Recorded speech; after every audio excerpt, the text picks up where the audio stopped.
everybody. Welcome back to Vikings Report Rewind with Drew, Ted, and our good friend Chris Gates. Folks, it's been a while. We haven't quit doing the show. It's just got real life and everything else that's been going on. It's been tough to sit down and do a show, but we're making it work tonight. As always, I'm your humble host, Ted Glover, with me as usual. As we get on all our post game shows to my stage. I guess that would be to my left if I'm pointing correctly. That'd be Christopher Gates.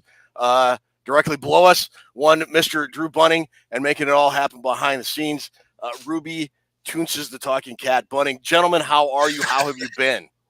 We are doing great, Ted. Life is good. It's always good to get together with you guys and talk about our beloved Minnesota Vikings. So happy to be here. It's going to be a lot of fun. Drew, what's going on with you, man? It's been a while.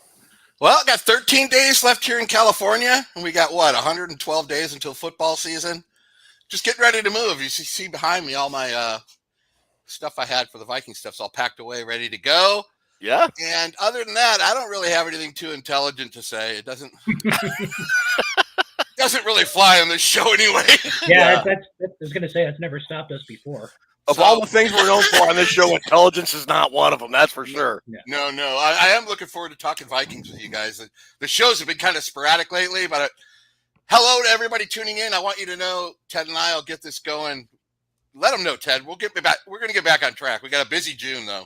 Yeah, June is going to be kind of hit and miss for us. Like Drew mentioned, they're getting ready to move from California to God's country. I've got a couple vacations and stuff going on, so June we might not be around a whole lot, but we're not going away. Much like an STD, we're going to come back and we're going to bug you like never before. But yeah, the month of June is going to be pretty sporadic for us.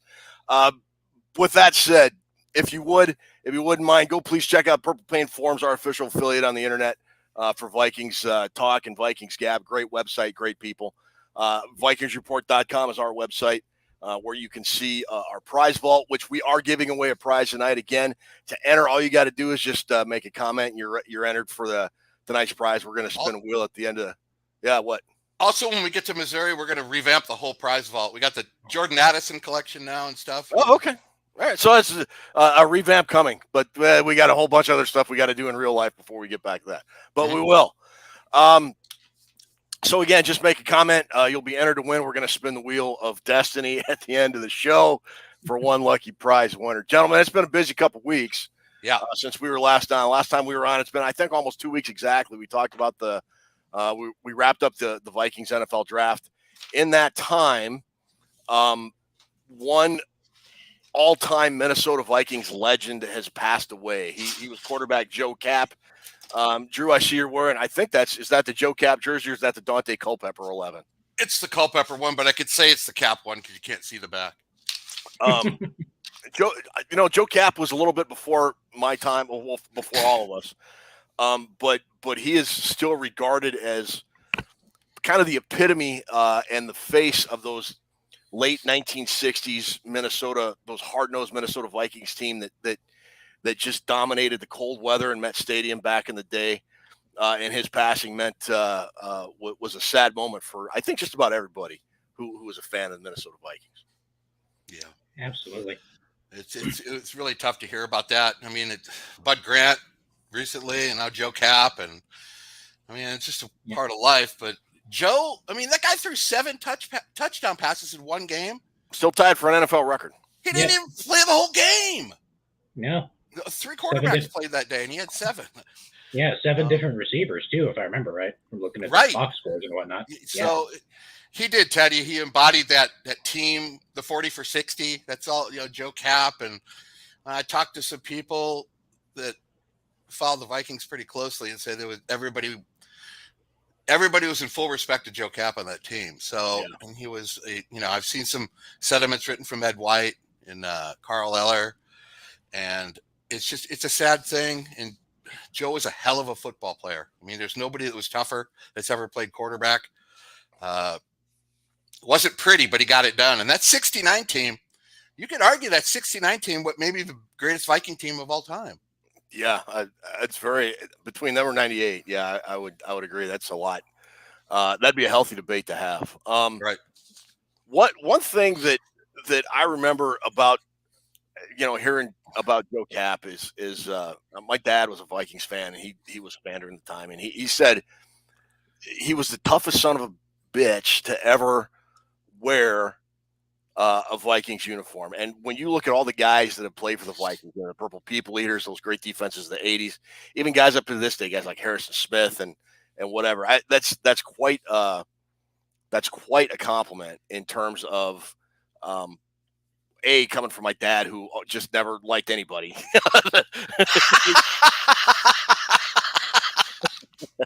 But I just thought it was quite a compliment, and sort of epitomized the style that Joe Kapp brought to the field. He kind of set the stage for what the Vikings morphed into in the 70s. Mm-hmm. The way he acted, the way he played, I'll just run it myself. I'll take care of it myself. Him and Bill Brown and those guys. The guys in the 70s had no choice but to be tough after Joe Kapp. Yeah. I mean, and they were. But Joe was, damn. I've watched a lot of film on him, and there's no pretty running motion or pretty spirals, but that guy could win games, man. And he will be greatly remembered in this year, along with Bud Grant. Man, they got to get it done this year for those two guys. I would hope so. So let me ask you this. If Joe Kapp doesn't leave after I think he played in 1970, but if there wasn't that contract dispute, Joe Kapp stays with the Vikings. They don't have, because that was really the prime of the Purple People Eaters defense, like 70, 71, 72, 73. Do you think the Vikings win a Super Bowl? Yes. I do too. I think so too. I mean, when 70, 71, and 72, if you ask Tony Bell, I've talked a lot about the early Vikings with Tony Bell. He says the reason they didn't win a title after that is because Kapp left. Yeah. They didn't have anything in 70 and 71, but they had a hell of a defense, and they had the weapons on offense. They had what? Quazzo? I mean, who was the quarterback? Yeah, they didn't have a quarterback. Quazzo. Yeah, they didn't. I think if he would have stayed, when Fran came back in 72, they had the quarterback thing covered, but I think they would have won a couple before Fran even came back. Yeah. So we apparently lost our buddy Chris. We'll figure out what's going on with him. Chris, where are you? When he gets back, we'll ask him that. But how many fish you catch today, Ted? Oh, dude, So as you can tell, I'm not in my normal setup. I'm in Port Clinton, Ohio, fishing with some buddies of mine. Bill Clinton, Ohio? Port Clinton, Ohio. Oh, I was gonna say you're gonna get a lot more than fish. If they do have some pretty cool cigar shops here, though. Do they? No, I'm kidding. I have no idea. No, we've been fishing on Lake Erie, so we caught a slew of fish today. It's been nice. It was a good day, and we're going out again tomorrow. Then we're heading home. So yeah, I think we caught 30, 36. I don't know. It's all wise. So we absolutely crushed it today. Did you eat them all the same day you catch them now? No, we got them freezing up in the freezer here at the house, and we're gonna take them home and cook them up later. Oh man, save me one of those babies. I'm on my way. What do we got going on with the Vikings? Well, so like the big news, on May 16th, defensive end Za'Darius Smith, 1-year wonder, who was still here longer than Yannick Ngakoue, by the way. Was traded to the Cleveland Browns. The Browns got Smith, a 2025 6th-round pick and a 2025 7th-round pick. The Vikings got some cap relief in anywhere about $9 million, if you believe what you read on the internet.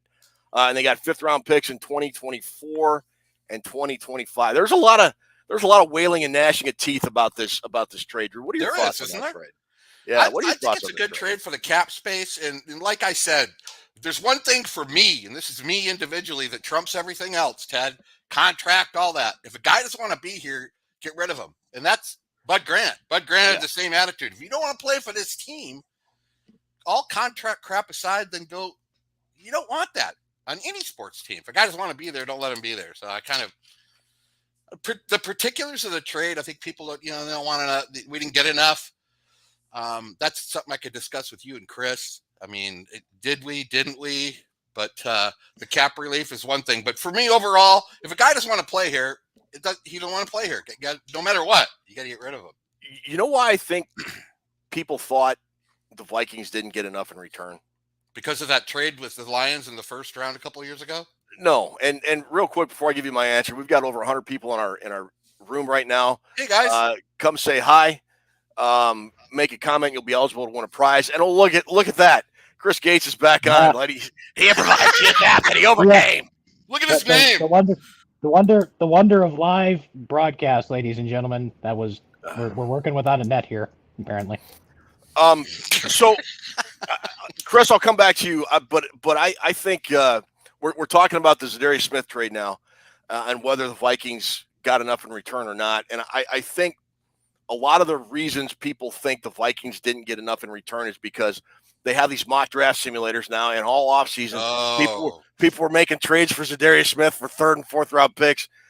And look, after the draft, he was not worth anything in terms of getting compensation back.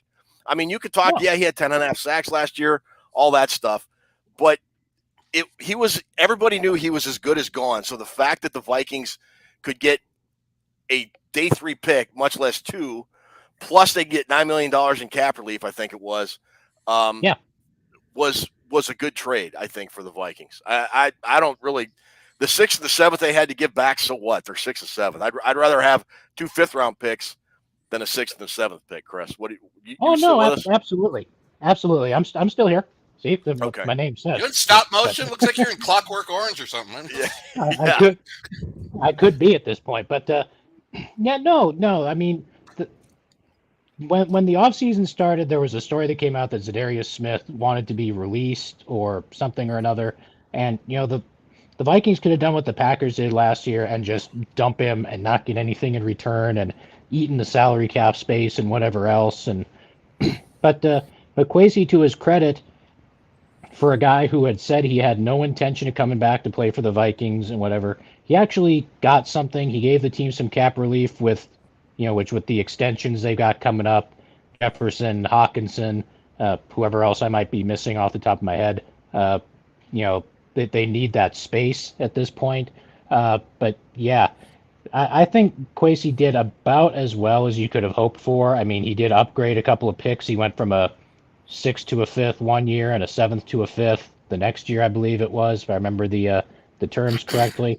But yeah, I think Kwesi did about as well as anyone could have hoped. And yeah,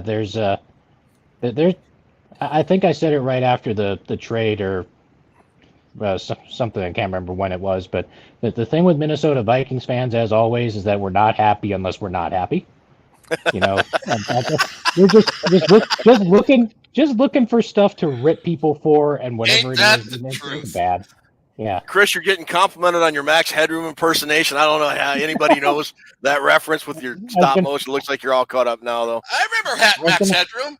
Yeah, I was going to say kudos to the 3 people in the chat outside of us who remember who Max Headroom was.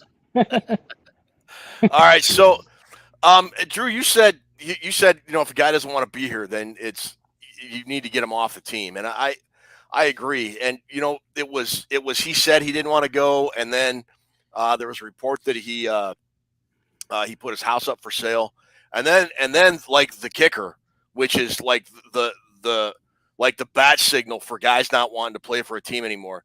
He removed all his Vikings references off his social media accounts, which I'm sorry, that's just the dumbest storyline ever. No, it is. But it seemed to me he didn't want to be here. No, you're right, he didn't. And so, are you happy with the compensation though? 2 5th-round picks. Well, like you said, I'd rather have 2 5th-rounders than a 6th and a 7th and a kick in the teeth. But yeah, there's some people that have been saying, well, I don't know. This is a real minor concern on my part because I don't think it really is got legs or anything. But people are kind of saying when it comes to trades, Adolfo Mensa's not getting enough, like they did in that Jameson Williams trade. I agree, we didn't get enough back in that, but I'm also not going to question a guy who's just starting out and wheeling and dealing, and he had the Hawkinson trade, but people think you don't get enough compensation. They're always going to think you don't get enough compensation. So I don't have a problem with it. I don't. I still trust fully in the plan. You know, and one more thing about the plan. Mm-hmm. There's something that I call the game plan in private, or the GIP. O'Connell and Mensa, those guys have a bunch of stuff worked out. They have a plan. They don't tell everybody everything. They don't go on public with they got a plan. They're giving you a tiny portion of it. I don't read too much into one move. Yeah, I don't either. And you know, you talk about the plan, and part of that plan is culture, and everybody buying in and rowing in the same direction at the same time. And if you got a guy like Smith who said publicly, "I want to be traded," then that does not fit into the culture that these guys are trying to build and establish. So it makes sense that he was gone, and the fact they got any compensation for him, I'm good with. You got to make guy doesn't want to be part of the team. We talked about Joe Kapp. Joe Kapp and Bud Grant himself. You ask Ed Marinaro about Bud Grant, how fast he'll get rid of you. Eddie knows. Well, yeah. He shipped him out of town in 20 minutes. All right, so that's it for Za'Darius Smith. He's now a member of the Cleveland Browns.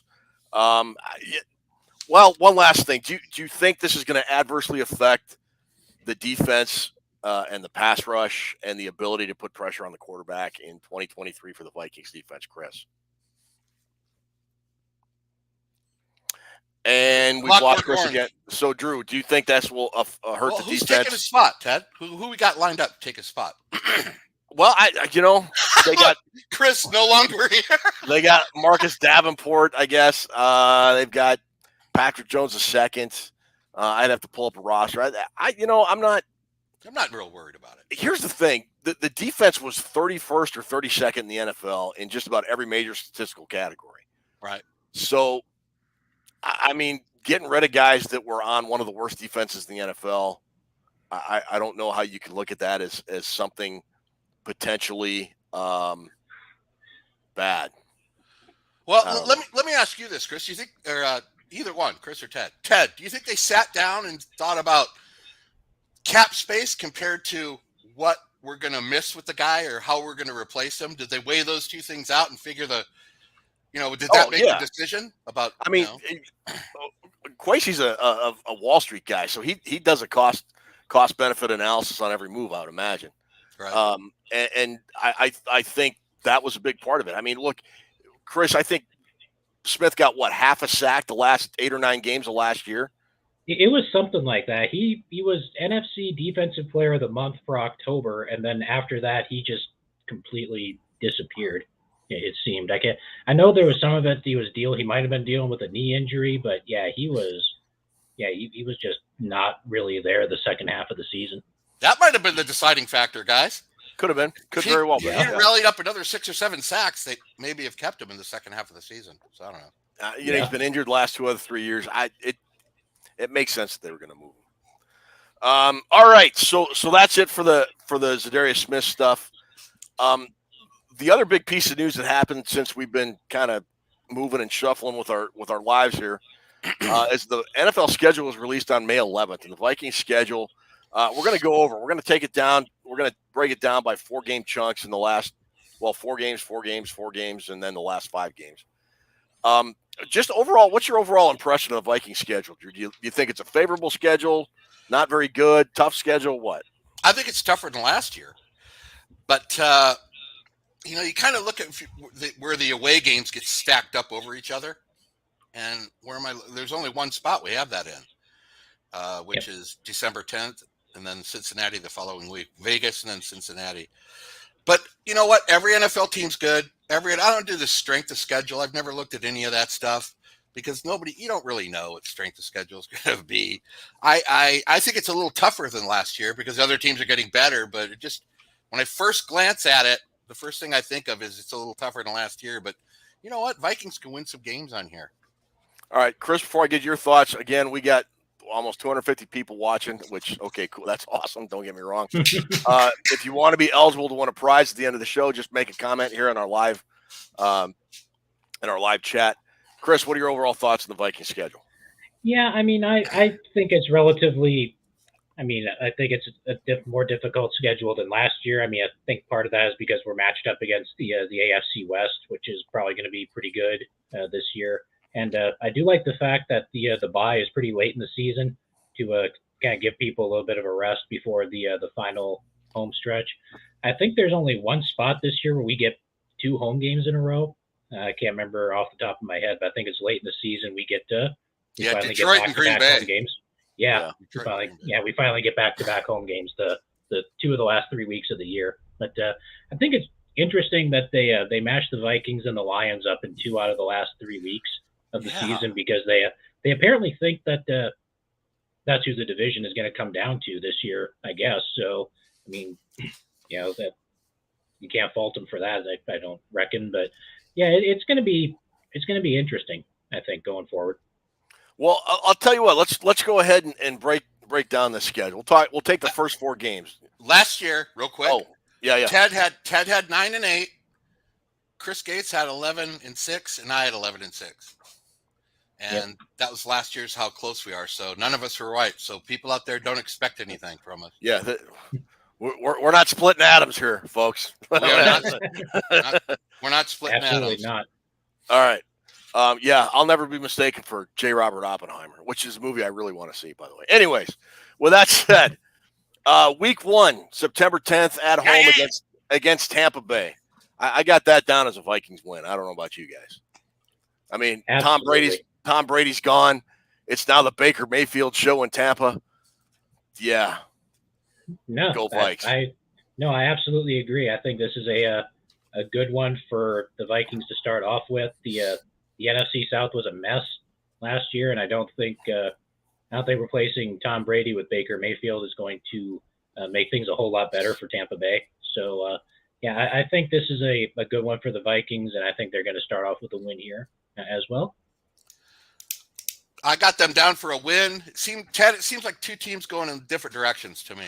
It does, yeah. And it seems like it's at home. There's a little bit of pressure because you can't lose this opening game against somebody you're favored against, and they will be favored. So, but I think they get it done. I think they're going to be ready. On Thursday, September 14th, very short week, the Vikings turn around and go to Philadelphia, their first primetime game of the year. They've got like 5 primetime games this year. It's going to be streamed on Amazon. I've got that as a loss and have the Vikings going to 1-1 at that point. Yeah, I mean, this is it's like last year they went to Philly in week 2 and they had their opportunities in that one, but they spent the second half turning the ball over on just about every possession. So this is going to be a measuring stick game for them, I think. I mean, Philly won the NFC last year, had an opportunity to win the Super Bowl and wound up falling a little bit short. But yeah, I don't think the Vikings have quite caught up to the Eagles yet, particularly because they apparently have no idea what to do with Jalen Hurts. So, yeah. Drew? Who the hell makes his schedule? Ron Jaworski? Or what about that Vince Popola? What the hell's his name? Vince Papali? What about sending us to Philly every year, week 2? Idiots. I have it as a loss. I have it as a loss. Like I look at this game like I saw it last year. And maybe O'Connell learned something from that, Chris. Maybe he remembers going in there week 2 and getting his tits licked because that's what happened. Yeah. But I still have it as a loss. I mean, here's the thing where I think the Vikings may have a puncher's chance. Yeah. Both Philadelphia lost both their offensive coordinator and defensive coordinators, head coaching gigs in the offseason. So they've got new guys. They'll be learning kind of new schemes, new ways of doing things. Mm-hmm. Philadelphia still has a lot of talent. Don't get me wrong, and talent and execution wins 90% of the time in the NFL. Sure. But the Vikings have talent as well, and I think they've got a coach who can execute. And it's going to be Brian Flores is going to be charged with trying to stop Jalen Hurts, which is something the Vikings could not do last year. Right. I'm not saying it's going to be a win. I think it's going to be a lot closer. And I won't be surprised if the Vikings win. I won't be. Right. I just think Philly's probably going to get a win, but I would not surprise me if the Vikings did win. Well, didn't Philly get all their points in the first half last year? They did. Yeah, they did. So yeah, I have a lot more faith in Flores, Ted, getting it done on defense. So Yeah.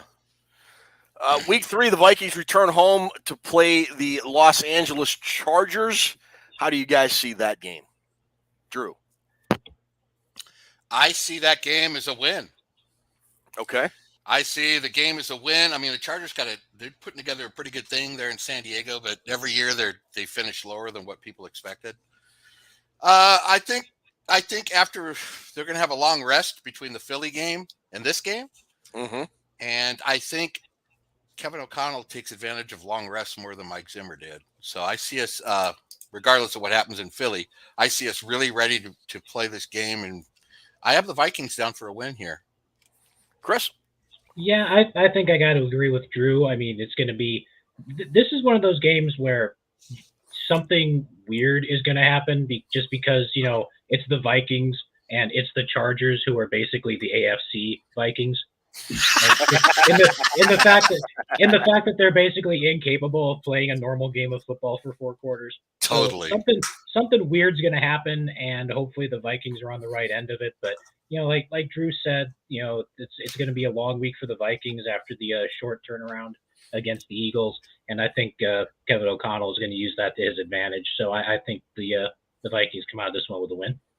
I'm going on record right now to say Justin Herbert is probably the most overrated quarterback in modern NFL history. I mean, people fawn over him making a 10-yard out throw like it's the greatest 10-yard out throw they've ever seen in the history of professional football. The kid's good, but he's not all that in a can of corn. He's just not. How long's he been in the league? How many playoff games has he won? I don't believe they've won any. They've lost. The last time we saw Justin Herbert, his team was up 27-0 in a playoff game that they wound up losing. Yeah. So, yeah. There you go. I mean, tough guy and everything. Loves to play football, but no, I'm not saying he's not a good quarterback, but I know. Jeebus. Brandon Staley is their coach. I think Brandon Staley's an idiot. I'd rather have Lane Staley. There's a man in the box. I got the Vikings winning that one. Yeah. They're 2-1. Yeah. Absolutely. Yeah. They will in fact snuff the rooster. They will snuff the rooster. Nice one, Chris. Nice one.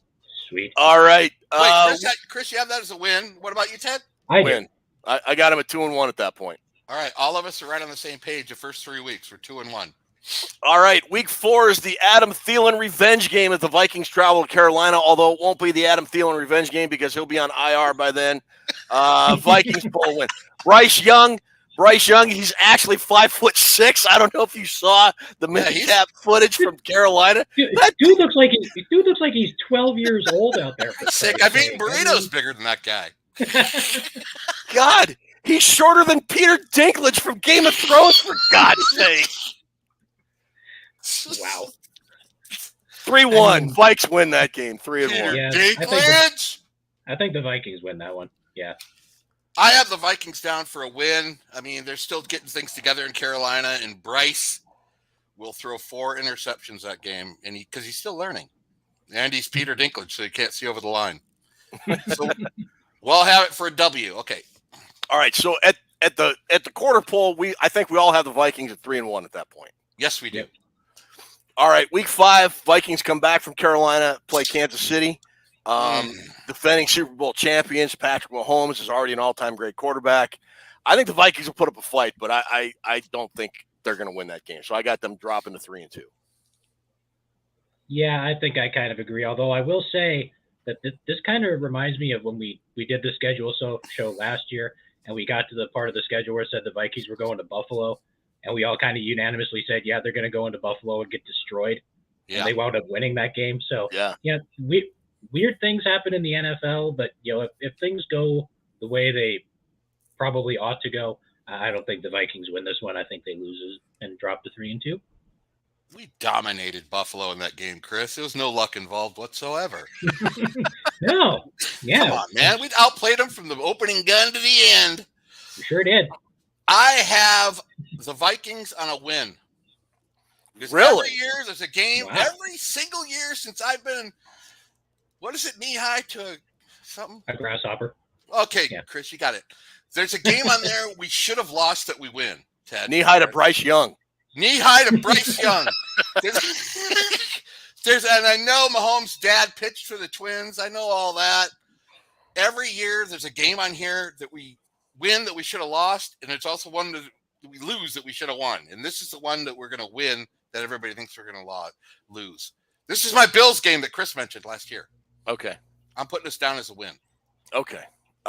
So then week 6 at Chicago, the Fozzie Bears. Oh. Drew, how do you see that game going? Well, by the second quarter, it'll be 8-7. There'll be 6 block punts. 10 at Soldier Field. Is there anything in the world more schizoid than Soldier Field? No. I have a Vikings down for a win right there. Chris. Yeah, I think the Bears are trying to rebuild. The Bears are we're moving in the right direction. The jury's still out on Justin Fields, whether or not he's actually any good at this point. I don't know if he is. I mean, he probably should have beaten the Vikings last year at US Bank Stadium, but he didn't. So I still don't know much about their defense. I don't think their defense is going to be that good, and I don't know if they're going to be able to keep up with the Vikings offensively. So I think the Vikings win this one. So here's the deal: the Bears' defense sucks. Justin Fields sucks, and it's games at Soldier Field. You guys ever watch YouTube videos? Yeah, of like tweakers coming down off a meth high. That's what playing at Soldier Field is like. You just don't know what the hell they're gonna do. Guy wandering around with his pants around his ankles, singing show tunes. That's what a Vikings Bears game is like at Soldier Field. I still think the Vikings win. Is there any stadium that's been weirder for the Vikings than Soldier Field since 1975? Has there? No, there hasn't. I don't think so. No. So I think we all got the Vikings winning that game. Okay. The Vikings then have a Monday night game, their second primetime game of the year, at home against the San Francisco 49ers. Chris, how do you see that game playing out? Man, I mean, you'd like to think they have a shot, but I mean, the Niners, I mean, they lost a significant piece of their team too when D'Amico Ryans went and accepted the head coaching job in Houston. But man, that defense is just ridiculously stacked, and I'm not sure what they're doing at quarterback this year. I mean, I know they have Bryce Purdy. I didn't know if he was going to be ready to go. They've been trying to trade Trey Lance for like the last 4 months apparently, and nobody's made any offers. I mean, I don't know what they're doing at quarterback, but I just think that defense is stacked enough where I don't know if the Vikings can pull this one out. I'm going to put this one down as a loss. Okay, Drew? I have it as a loss also. You got that great defense that Chris just mentioned, and for the last 20 years, how many times we won in San Francisco? Once, twice? I mean, they just implode. Teddy Bridgewater, Monday night to open the season a few years ago. Well, it's a home game though. Oh, it is? Yeah. Okay, I still have it as a loss. That changed absolutely nothing. No, it folks, didn't. the amount of pre-show study we do here is unparalleled. You know what's going to be interesting to look at in this game is all the stuff that San Francisco does. O'Connell knows about that stuff. Yeah. It's going to be a battle down to the end. I just have a feeling that we might get nosed out at the end. This one's a toss-up for me, Ted. I don't know which way to go on it. I'll let you guys talk me into it. Well, you say, and you're absolutely right when you say there's one game a year the Vikings have no business winning that they win. There's also one game a year they have no business losing that they lose. This is the no business game. This is the game they have no business winning that they're going to win. I think it's going to be San Francisco. And honestly, I don't think San Francisco, yes, their defense is good, but that team responded to Jimmy Garoppolo in a way that the Vikings responded to Case Keenum in 2017. There might be a more talented guy, physically talented, that will play quarterback for the 49ers this year. I think Brock Purdy's hurt. I don't think he's going to play. The 49ers, I thought, responded to him in a way they did to Jimmy Garoppolo. I don't think they respond that way to Trey Lance. I don't know that they have confidence in Trey Lance. That's a great actually. point. I just remembered it might be the Sam Darnold show at quarterback for San Francisco. Oh. He did sign with San Francisco. That's a great point by Ted. Much like the guy we just lost, Joe Kapp. That everybody on that team wanted to play when Joe Kapp was in there. Yeah. Kind of like Yeah. that. Kind of like our the guy we just mentioned. But they did play differently for Garoppolo, I think so. And I don't know if you guys remember week 1 last year, San Francisco played Chicago at Soldier Field in a absolute monsoon. And I'm sure that had something to do with it. But Trey Lance looked awful in the Bears. That's like one of the 3 Bears wins they had last year. Yeah. So I don't know. I think the Vikings win this one. Chris, you had it as a loss? Go to 5-2. I think I had it down as a loss. So I think I've got him at 4-3. Hey, Ted, does Lance have any chance of starting there? Or is it? I think so, yeah. Brock Purdy's hurt. He might miss the whole year because he had that Tommy John surgery. Oh, I see. So, yeah, we'll see what happens. I might be wrong on that. Ted might be right. So that's through week 7. Week 8, Vikings travel to Lambeau Field, like the most overrated stadium in the history of the NFL. I mean, it's a glorified high school stadium. They have bleachers. They have aluminum bleachers to sit your fat Wisconsin cheese-laden ass on. They don't even have restrooms. You got to bring a bucket, even if you dump. Yes, they got dump buckets that they hand out. Bags. I think they're bags like doggy bags at the doggy park. Actually, they have restrooms. People just bring the buckets anyway. It's weird. No, that's where they're. Never mind. I think Green Bay is going to be one of the worst teams in the NFL. It's going to be like the 1970s all over again for them, and I personally can't wait. I've got that as a win, 6-2. Yeah, I think they win this one. I don't think Justin Jefferson is going to have one catch for 15 yards this time around, like he did the last trip to Lambeau. He's damn sure going to remember that, and I might actually feel pity for whoever the Packers try to line up against that guy in Week 8, because he is going to absolutely annihilate that secondary. Drew? So you guys both have wins there? Yeah. This is going to be the game Monday morning when ESPN, NFL Network, and they're all saying, should they have not gotten rid of Aaron Rodgers? That's going to be the thing. And the fans are going to be, should we have kept Aaron Rodgers? Because the Vikings are going to kick him in the teeth, and they're going to win this game by 2 touchdowns. And the reason that will be the national narrative is because at halftime of that game, they're going to bench Jordan Love, and they're going to bring out either Lynn Dickey or David Whitehurst. And they're going to say, welcome back to 1974. No, they're going to bring back the Magic Man. Don Mikowski. Remember Mikowski? Yeah. You think the Packers are going to try to move this one to Miller Field? Mikowski was pretty popular with the ladies, though. He pulled the hat trick like 8 days in a row. Yeah. All right. Which in Green Bay is not. That's not easy. Yeah. Most of them have a better mustache than me. It's not something you generally tell people either. That's one of those things you keep to yourself, dude. Well, through 8, so we're almost halfway through the schedule now. So week 9, Vikings travel to Atlanta. It's going to be a noon game. How do you guys see that one panning out? I like the Vikings' chances in this one.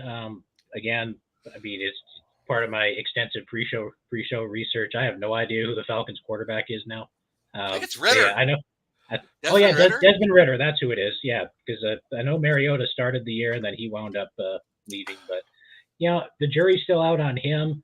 I don't know if the rest of that team is any good at this point, but I don't think they're up with the Vikings unless Bijan Robinson runs for like 200 yards or something. So I think this is a win. Drew? Let's see. I'm going to mark that down for Chris. You know when I said there's going to be a game you should have won that you lose? Mm-hmm. This won't be it! Vikings! Vikings take this game, and the reason they take this game is because Ritter's going to have a hell of a time dealing with Flores' aggressive defense. Ritter's a good quarterback, but he's not there yet. They don't have the defense to hold up with.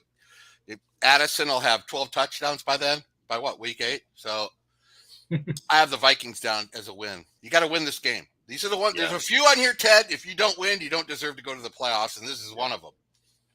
I have the Vikings to win. What do you got, Ted? Yeah, I got this as a win.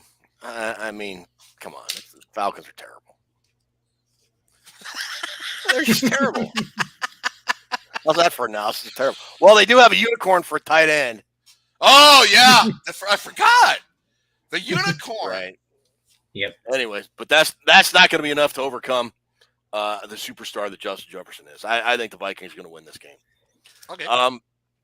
Week 10 at home against New Orleans. Another noon start. They're terrible too. I mean, they have the Saints have really kind of started to drop off the edge. I think the edge of the cliff. I got this as a win as well. I got the Vikings going to 8-2.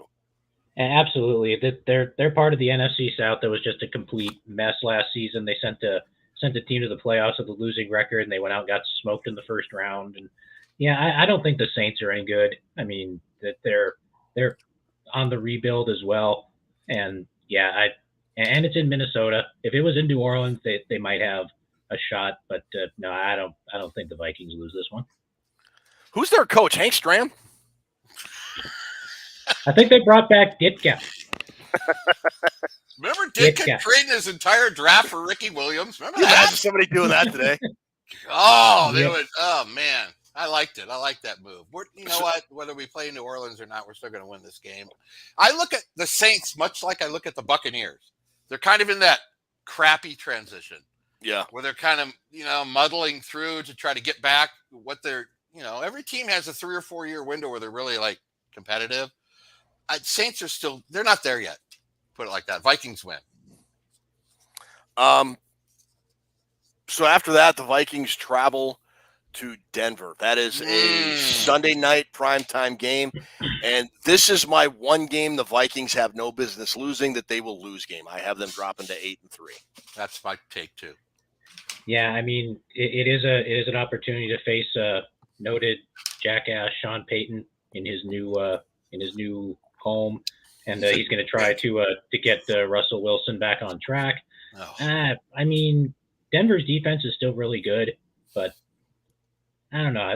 I can see where Ted's coming from on this too. So, what the hell with it? I'm going to give him a win here. Why not? We'll give him a win.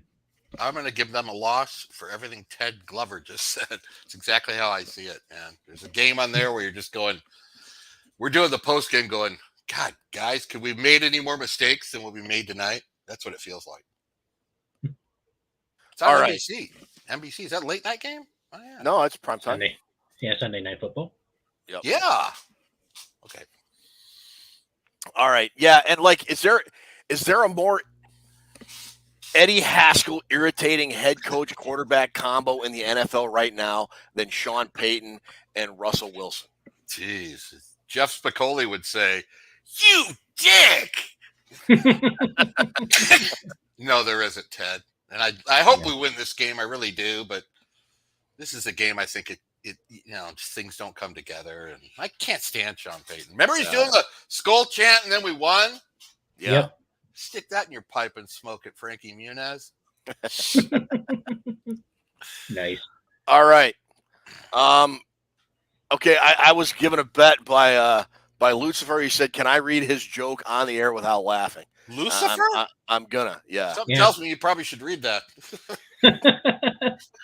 A farmer is walking with his wife. They're seeing an ox and a cow having sex. The farmer's saying, "Babe, I want to do like that again." The wife is seeing red, watching her husband, and says, "They're your cows." Okay, I don't get it. I'm trying to follow along. I don't get it either. Yeah. I think we got some typographical errors in there. Anyway, all right. Let me read it 4 times. Go ahead. Week 12. Week 12. It's back-to-back primetime games. This is a Monday night game at home against one of the top 5 running backs in the NFL, Justin Fields, and the Chicago Bears. Yeah. I got that as a win. I got the Vikings going 9-3 at that point. Yeah, I don't think the Vikings lose this one. I mean, we're not playing Chicago in like December or January or something like that. Well, I can't remember what the exact date of this one is, but it's not like a late season game where things are going to get crazy. I mean, the Bears are probably going to be looking to next year by this point. And as someone pointed out, it's a game that could be flexed out of a primetime spot if the Bears are bad like everyone expects them to be. So I think the Vikings win this one.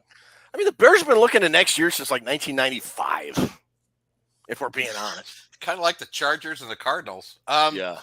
I'm with Sarah. The message I just saw. How did the Bears get 4 primetime games? I mean, Good what? question. Yeah. That's amazing to me. No idea. Shout out to Sarah. Great job. Can't lose this game, Ted. Division rival, Minnesota. They got, last year they were out, 20-0 or something? And they lost that lead. They completely crumbled and almost lost that game. Yeah. I think that sticks in the craw of Mr. O'Connell. And I think the Vikings get it done because this is going to be an important game at week 12 for the playoff run. I think Detroit's going to be right with us around there. We can't lose this game, so I'm putting it down as a win. Yeah, another good comment. Yeah, another good comment by Sarah there. She says Fields might be injured by then. He was hurt he missed the season finale against the Vikings last year. You know what? Sarah's getting close to getting a prize. Yeah. Person who makes good comments gets prize. So I got the Vikings at 9-3. So we're 12 games in. What do we got for records for everybody right now, Drew?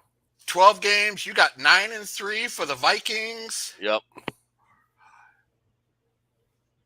I got 8-4 for the Vikings, and Chris has 9-3. All right. Well, I'm sorry. 9-3. Drew, you threw it out there. Sarah's kind of a new viewer, I believe. I don't remember a whole lot of her comment in the past. We've had two great in a row. So yeah, Ruby, send her a prize. Yeah, Sarah, do we have a ding ding ding thing? Contact Ruby at Vikings Report, Drew and Ted at gmail.com. She'll give you a link to the website to check out the prize vault. So congratulations, well done. All right, so the Vikings enter the home stretch, week 13, in their bye. Do you think the bye's too late in the year for them, or is it coming at the right moment, you think? I don't know. No, I like the late bye week. I mean, it gives you an opportunity to kind of reset, reload for the home stretch. I mean, there are weeks with this team's at their bye in like week 5, which is awful because if you start dealing with injuries down the stretch, there's really no pause or anything like that to try to regroup. But yeah, I like the late bye week. And 13, I don't know if there's anybody that has their bye week any later than week 13, but I like the late bye week. All right, so week 14 at Las Vegas. How do you guys see that game playing out? I got 3-1 odds that the Vikings win that game. Absolutely. Heading to the giant Roomba in the desert. That's it, the giant Roomba. How are you looking at this game, Chris Gates? I just, we talked about the AFC West being really good, but I mean, the Raiders are going to be going through a transition in quarterback. David Carr is not there anymore, or Derek Carr, whichever one of the Carr brothers was their quarterback. I can never remember who it is either. Lloyd Carr, maybe, I don't know. But yeah, they're going through a transition at quarterback, and I'm just not sure if they're going to be that good. I think the Vikings win this one. I mean, I don't think it's going to be an easy win, but I think they win this one. Who is the Raiders quarterback? Jimmy G. Yeah, they signed Jimmy Garoppolo. Okay, I got the Vikings for a win, Ted. Okay. I think the Jimmy G magic doesn't carry over to Las Vegas. I think he was great point. Helped a lot by a really great, one of the best defenses in the NFL. And yeah, he's got Devontae Adams, but Deebo Samuel and Christian McCaffrey are two really special players. And I think that is going to be one of the big reasons Jimmy G regresses a fair amount this year. Yep. And yes, they do have Devontae Adams, Ted. Yeah. But he is disgruntled. He is not happy right now. That's true. Yeah, because they got rid of his buddy from college, Lloyd Carr. You got it as a win, then, Ted? I do. Yeah, I sure do. Vikings back on the road the next week, December 17th. Time and channel to be determined at the Fighting Joe Burrows, the Cincinnati Bengals. No, they're not going to win that game. It's going to be outdoors against a really good team. No.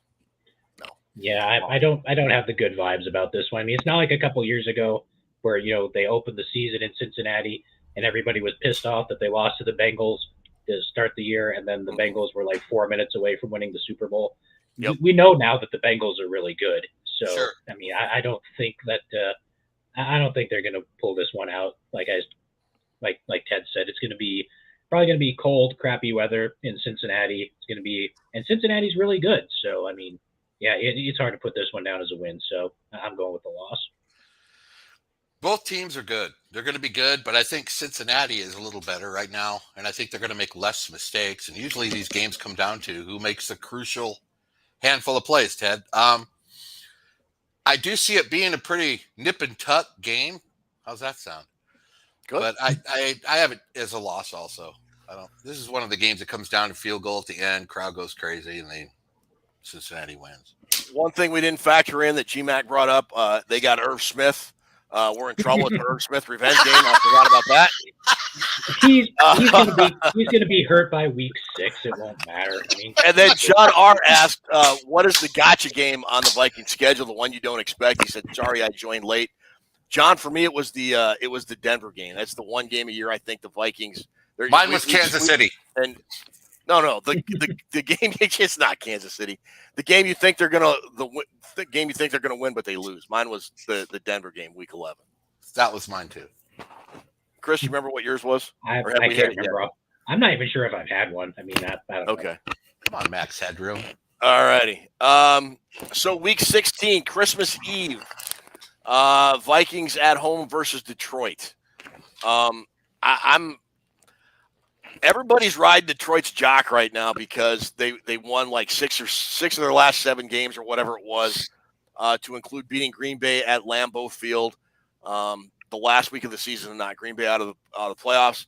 And that put Detroit's record at, let me check my notes, 8-9 last year. Oh, okay. They're still Detroit. Until Detroit proves to me that they're not Detroit, this is a Vikings win, 11-4. No, I agree. I think the Vikings win this one at home. Yeah, I mean, like you said, people are all over Detroit, and I mean they're good, they're talented, but I think this Vikings defense is going to be different enough where it's going to give Detroit issues, and yeah, I think the Vikings win this one. I have the Vikings down for a win on this one also. I just think this is kind of becoming a big rivalry, the Vikings and the Lions. It feels like that to me, with the Vikings pulling that game out at the end last year, and then the goal line thing where we played off the guy and Brown caught the touchdown, and it just seems like it's kind of bubbling up to be the big new rivalry, because I think Green Bay is going to be out of it for a while. But man, you can't lose this game. They're probably going to be right with us about this point, and Dan Campbell's still there. Great head coach, Ted. But if you remember that game in Minnesota, the reason the Lions lost is because of the decisions Dan Campbell made. Those fourth down calls where he lost the game for the team. Yep, he did. And he's still there. So I got Vikings in this one. All right. On New Year's Eve, the Vikings are at home. Their first or the first time they've been at home in 2 consecutive weeks. It happens the very last day of the year on New Year's Eve. Oh, by the way, if the Vikings lose at home on Christmas Eve to Detroit, Christmas will, in fact, be canceled. On the 31st, New Year's Eve, I think Green Bay is going to be a hot mess, and the Vikings are gonna curb stomp Green Bay. But Vikings by 30. I mean, it's just going to be. They're gonna look back at that game from New Year's Day last year at Lambeau, and they are going to take out all of their anger and frustration on Jordan Love if he's even still in one piece for that team. So it's going to be an ass whooping. Tell me if you guys disagree. This is a game early in the fourth quarter when the Vikings are up by 30 and they do the play action deep to Addison to pour it on. Absolutely. It kind of feels like that to me. I would hope so. I would love that. That'd be great. Blitzing and doing things, kind of Woody Hayes type thing, because I couldn't go for 3. That was I have this down as a big win for the Vikings, and I really try to put a statement on we are the winners of the NFC North, and we're not giving it back. Yeah.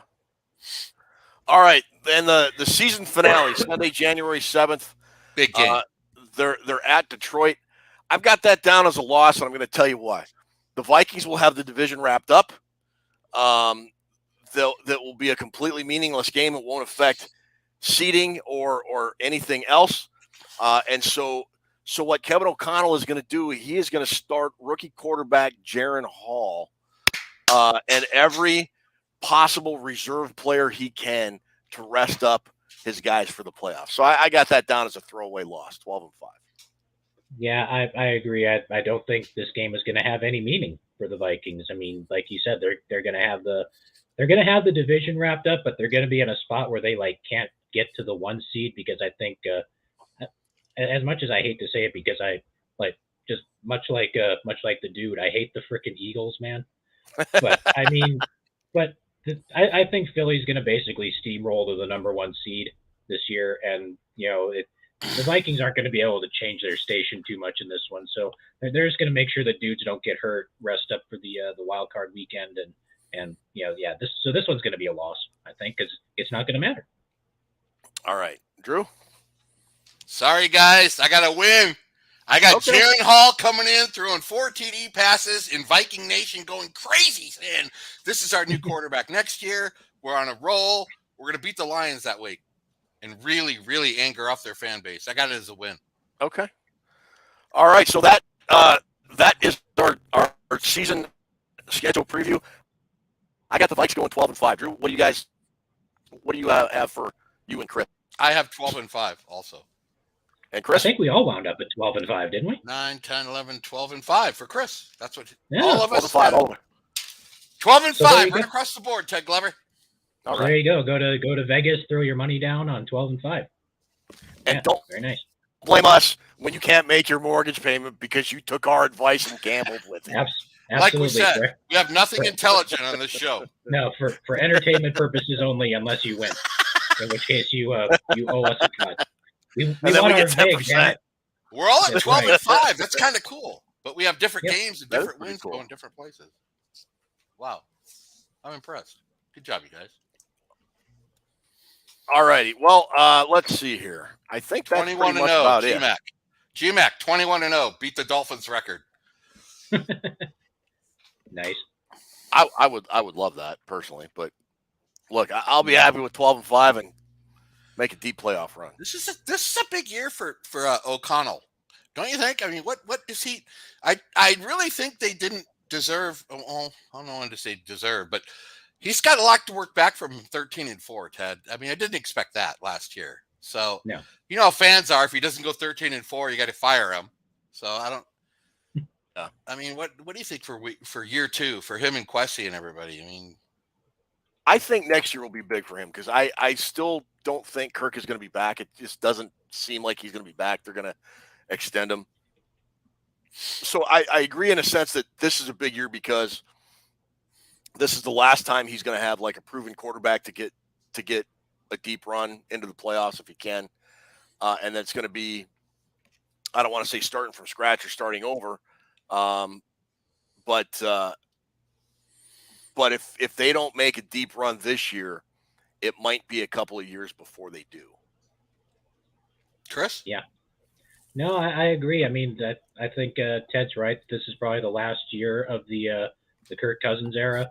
Whether next year they see enough out of Jaren Hall to try to give him control of the offense, or if they draft somebody or make a play for someone in free agency or whatever it might be. But this is going to be an interesting season, and we're going to see what Kevin O'Connell is made of. Maybe not this year, but next year when this team is officially moved on from number 8. What about you, Drew? You asked the question, now you answer it. I think. Listen, offensively, the Vikings are going to be really tough to stop. They have a very experienced quarterback who knows. He's seen everything. Whether you like him or you hate him, he's experienced and he knows how to win games. Addison, Hawkinson, Jefferson. I mean, come on. And whoever plays running back, whether it's Cook or the committee, the Vikings are going to be very good on offense. And the special teams are going to be really good. My big thing is the defense. If they what's going to happen with Kendrick's gone and, all the changes we've had and all the problems we had last year. Is the defense up to snuff to get a championship? That's what I'm really looking at. But, Viking fans should be happy, Ted, because defensively, we're not shitty. And offensively, we're going to be a juggernaut. So all we got to do is improve that defense. We're going to be competitive. And we have a chance to get to the Super Bowl as much as anybody.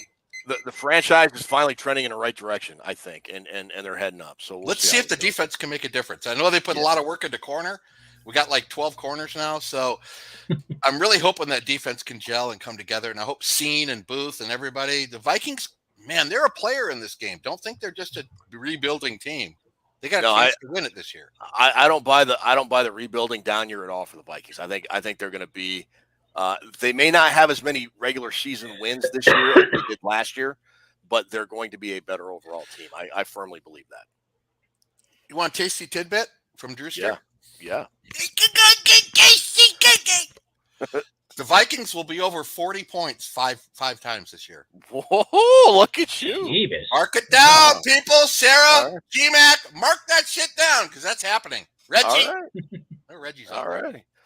All right. Well, Toonces has made her way onto the screen, so I take it that means that we're ready to spin the wheel of destiny and wrap this show up. Toonces, are you there? Yes. Can you hear me? Ken. Okay, Indeed. good. I got your 6, Toonces. Thanks, Drew. All right. Can you see it? Yep. It's coming up. There we go. Gotta have the sound. Better have the sound. I think I have the sound. I hope so. There we go. We got the sound. Who is our prize winner tonight? My worthless opinion. Yeah! I love that dude. I see him on other shows. That guy is an ultimate Vikings fan, and that guy has great takes. My worthless opinion. Congratulations, man. Well done. You know the drill. Get a hold of Ruby at VikingsReportDrewandTed@gmail.com. She'll give you a link to the prize vault. All right, so that'll about wrap it up. We got the Vikings having a pretty good year, making a deep playoff run, we hope. Again, our schedule is going to be kind of sketchy for the next 3-4 weeks, maybe through the month of June. Make sure you're following the show at ReportTed, 2 T's on Twitter. My handle is at Purple Buckeye. Chris's is at Daily Norseman. Drew is the smartest one of the bunch. He's not on Twitter. Follow our show page, Vikings Report with Drew and Ted on Facebook. We'll keep you updated with when we'll be able to do shows and when all this stuff will be behind us and we'll be back to our regular schedule. It'll be before training camp. We will be back in full season mode before training camp. So just bear with us while we kind of make some have some stuff going on for the time being, but we'll be back with you as soon as we can. So for Drew, for Chris, for Ruby, thanks so much for watching. Thanks for tuning in and subscribing and liking and commenting and everything. It means so much to us. Love you guys, and we will see you as soon as we can. Skol Vikings. Say goodnight, Ted. Good night, Ted. Say goodnight, Chris. Good night, Chris. Boom!